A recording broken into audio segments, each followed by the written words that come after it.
avez cautionné et que votre débiteur n'arrive pas à s'acquitter de sa dette au créancier, sachez que c'est l'immeuble. Dans le cautionnement hypothécaire, sachez que les biens que vous avez mis en garantie, lorsque vous serez insolvable, c'est ces biens que l'institution financière auprès de laquelle vous avez contracté un crédit, ou bien vous avez sollicité un crédit, cette institution a le droit de saisir vos biens et de les vendre. Vous voyez, non?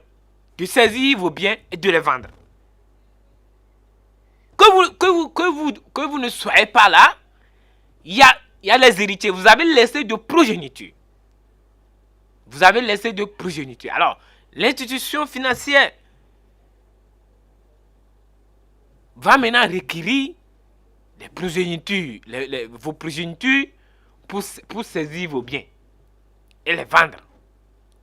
Donc, vous qui êtes les héritiers, vous êtes dans l'obligation pour préserver vos droits et intérêts, pour préserver l'immeuble,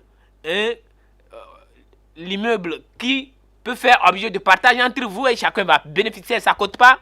Pour préserver cet immeuble, vous êtes dans l'obligation de vous organiser et payer cette dette et payer la dette contractée par un membre de votre famille ou bien l'ami de votre père lorsqu'il était vivant. Vous voyez? C'est ça. Voilà en quelque sorte les enjeux du cautionnement. C'est ça. C'est les enjeux du cautionnement. Vous n'avez rien bénéficié. Hein? Peut-être que votre feu père, c'est lui, quand il a cautionné, c'est parce que dans la convention, puisque le cautionnement, c'est une convention entre le débiteur et la caution. Ça ne concerne pas a priori le créancier.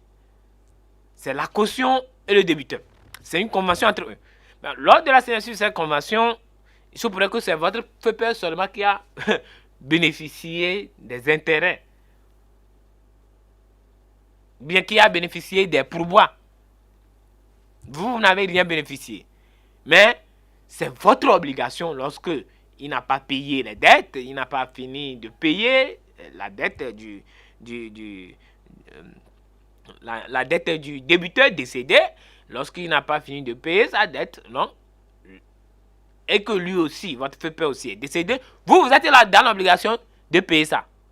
Parce que vous devez préserver les biens. Vous ne devez pas laisser l'institution financière déclencher une procédure de recouvrement des créances contre vous. C'est très important. C'est très, très, très important. Donc, c'est une responsabilité.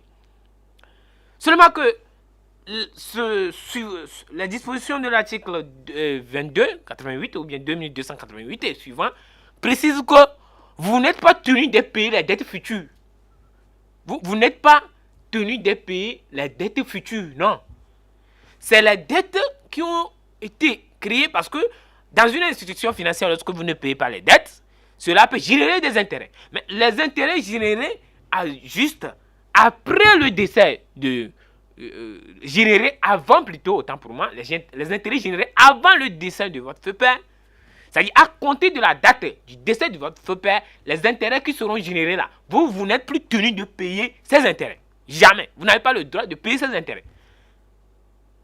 Mais les intérêts qui ont été générés au sein de l'institution financière du début ou bien à la date de la signature du contrat de cautionnement, les intérêts qui ont été générés, les dettes, vous devez les payer. Vous devez les payer.